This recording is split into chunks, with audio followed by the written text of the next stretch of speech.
So, Andrew, I was wondering if you've had a chance to put on a hakama yet and do some. No. No hakama yet?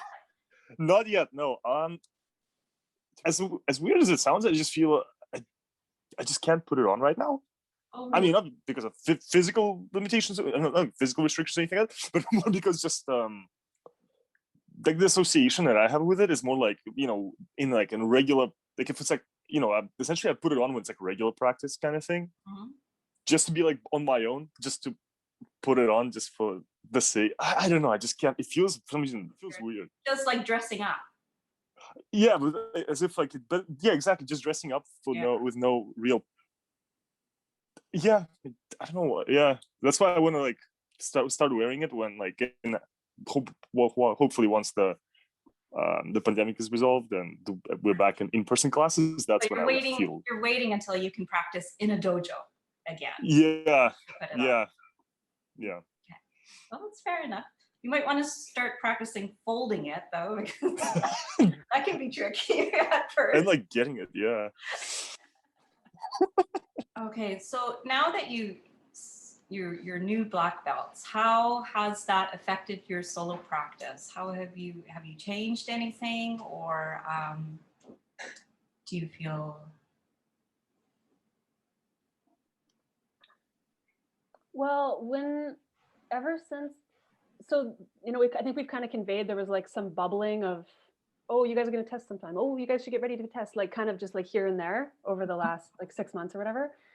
And it always was, and especially the actual test was like a bit of a reinvigoration. Because there's an expectation that you might be able to teach somebody something now.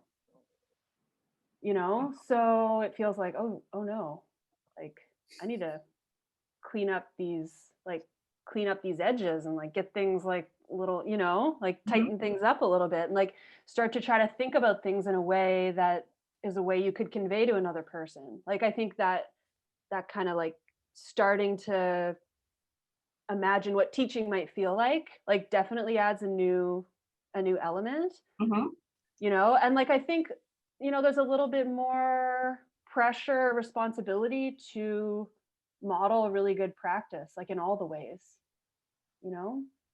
So I think it's been useful for me. Like, I think it gave me a little boost of energy and kind of and a little bit of ambition. Like, okay, yeah, like I got it. Like, you know, that feeling where you get the belt and then you grow into the belt.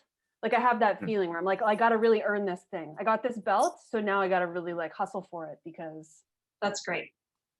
You know, that's great. And I don't think that's necessarily something that everybody feels, and so it's really encouraging for me to hear you say that. I like. Well, I think it's kind of like the flip side, and maybe like the positive way to understand imposter syndrome.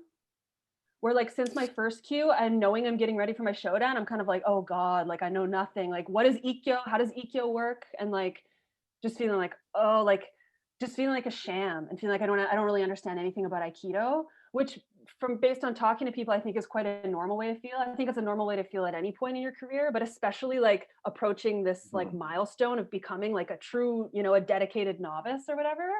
And then I think maybe like with the Dan test, it's kind of flipped into being like, I don't feel like an imposter, but I feel like a baby. And, you know, so it's like kind of a little bit more positively framed. Yeah, I had it explained to me once that, you know, you reach a threshold.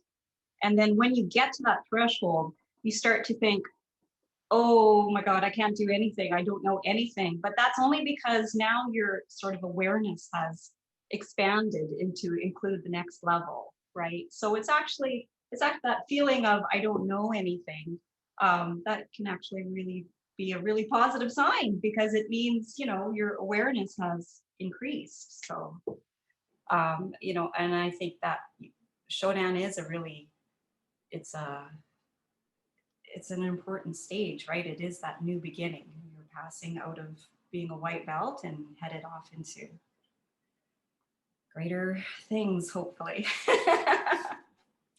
Yeah, and I think that kind of ties into what you were saying before about like, are you glad to have been able to test like, how do you feel about having had to test during COVID at all? Mhm. Is it's like that next plateau wasn't like artificially delayed because of COVID. It's like we're still progressing, Right. like Yeah. on this path of like necessary, jumps and plateaus and jumps and plateaus. And now we've kind of reached this plateau, and now we're kind of hanging out, getting the lay of the land, and that kind of the way the formality kind of can tend to structure your practice a little bit, like Yeah. that momentum has been allowed to continue. Yes. Mhm. Right. That's a Which really is good like, way of putting it. Mhm. yeah.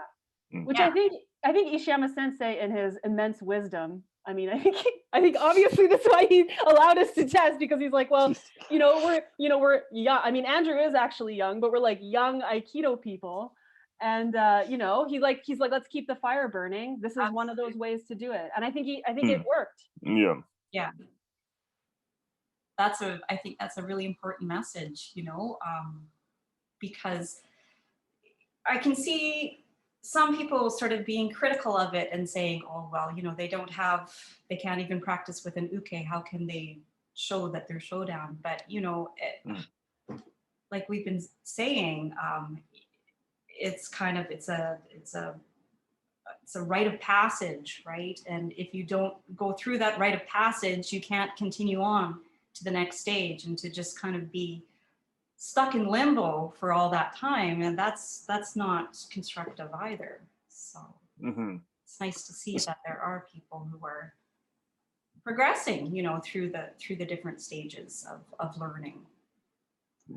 Yeah, and I mean, promotion, people are promoted by recommendation, and like even tests are assessed according to your level, and like there's never a standard of this is a black belt and this isn't ever anyway, So I'm not really like, I understand like that's not much of a shodan test. It's kind of like, you know what? The test is Wait till I knee done. Yeah, I'm like, don't worry. There's gonna be like blood and like chunks of hair, and like I'm gonna, the guy's gonna be disemboweled. Like, it's gonna be a great time. Yeah. And also, it's one of those things where it's like, on the one hand, sure, like it could be said, well, it's like a modified, not a real test or anything, like with a partner under the like with the right conditions, there's no gravitas attached to it, etc., etc.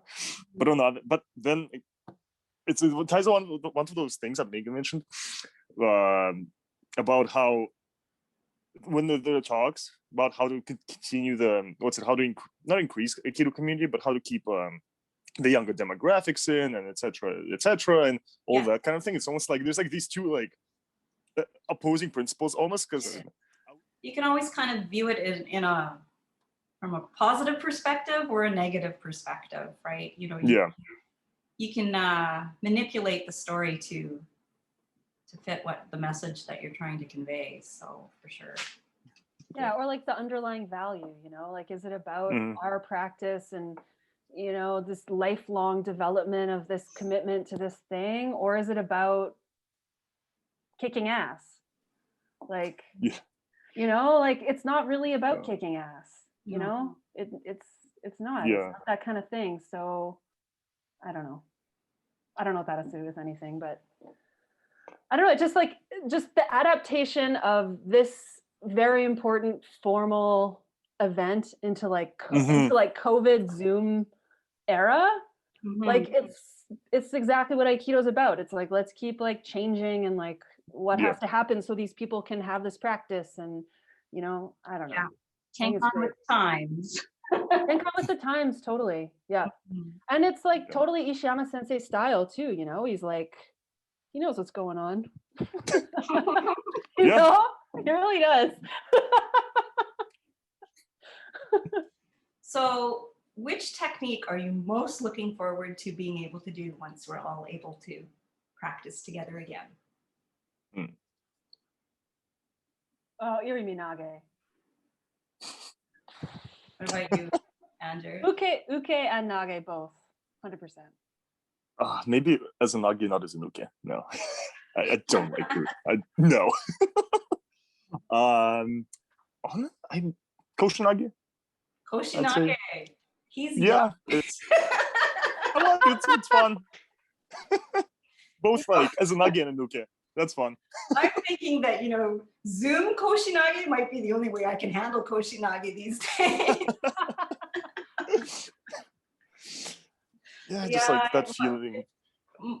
I'm on the Iriminage bandwagon too. It's just I don't. Good Iriminage. feeling when you've got your uke, and it's just like, bam! Like, I love that feeling. Yeah, they there's just something about. They start to kind of tilt a little bit. I don't. Yeah, just something about lifting or being lifted off the ground. I don't know. It's just a very very opening. It's like, oh wow, I have no control now. Well, except if you're an uke, hopefully not as a nugget. You wouldn't want that. So you want to fly, Andrew? You want to get back to flying? Literally, yeah. No, yeah. That's definitely, maybe that's what it is. Desire to fly away. Yeah. Flying is fun. I'm maybe a bit past my flying days, but I remember what it felt like. Last question. Has the pandemic changed your Aikido bucket list in any way? No, I think I'm personally more appreciative. At the very least, more appreciative of it, like in person, just than doing Aikido with another person, and to be able to really not to, like, test things out, but like to see, just to test things out, I suppose, more. Because especially like I'll be much looking forward to not like experimenting, but just being more like free with practice. So maybe not necessarily like sticking to like by the like textbook, like what you're supposed to do. Maybe just a bit more like depending on what feels better. So like just to hanging try around after class to just do a little bit more free practice rather than running off to continue with your day. I think so, yeah. Just to enhance, to get a bit like just that more enhanced understanding, because it's one thing to think about it, but of course it's much more to actually do it with someone, and just to see what works, what doesn't work, depending, I mean, who you're doing it with, their height, I don't know, their weight, just all those things, right? So I think I would definitely be much more grateful to be able to do that. Yeah. Mm-hmm. Yes. Yeah, Andrew's really fun to train with because he's really big. Oh, really? And he's really big, and he takes nice ukemi, so it's really, really fun. Okay, I'm not that big, but thank you. Well, to me, I'm just like, yeah, let's go. Myrna, like I haven't, it's a really interesting question because my life has changed so much in all these other ways, despite COVID. Like I have a new career and like all these new things happening, like things feel really different. My access to like resources like money and time is very different than it was because I had been a student right up until when COVID happened. But what I'm really feeling is just the little bits of travel, the little bits of regular travel that I would do, So I'm really missing going down to like Seattle and Tacoma to visit the dojos there, the community down there, and like how I kind of feel like the Aikido community in general is like, that kind of this whole region, and I'm really feeling quite isolated, or I don't know. I just think I just miss those people and that training. So less than I'm excited about any big trips, I miss the little kind of like monthly visits and weekend seminars and visiting my senpai down there. So I can't wait to just start scurrying back across the border all the time again. Yeah. Okay. Well, I think that went pretty well. Should we do some kind of closing? Cut. Cut? Yeah, that's it. I'm like totally blanking here. Okay, so thank you for joining us. Myrna, this was a great idea. You know what? I just like to say, I kind of haven't really like when you said you wanted to do the interview, I was like, oh, I should sit down and like think about the test, or so I have something to say, and I didn't. And I haven't really like kind of, given it a ton of thought, but it's Mhm. actually like really nice actually to see Andrew and yourself and like kind of Yeah. just actually, yeah, just kind of like talk about it and think about it a little bit. It's kind of like a nice kind of Celebration. yeah, celebration and kind of just a little kind of like ushering through of the book because it does have this rite of passage kind of, you know, feeling. And this is kind of like a nice way to kind of further process it. So thanks for giving us the opportunity. Yeah, it's yeah, and Thanks to be able for to coming see and yeah, and it was very nice. Yeah, because it's same. I didn't particularly know what exactly yeah, like what to focus on and such. But I think this was lovely. I think personally this was lovely. This is like a very pleasant. It was very Yeah, well, I That's like really enjoyed talking to both of you too, and yeah. makes me have hope for the future of Aikido. Everybody is like all doom and gloom, but you know what? Oh my, I think so much pressure. we're in good hands. Yeah, It's gonna be okay. yeah, it's going to be okay for sure. Okay. Thank you again. Thanks, Myrna. No, thank you very much.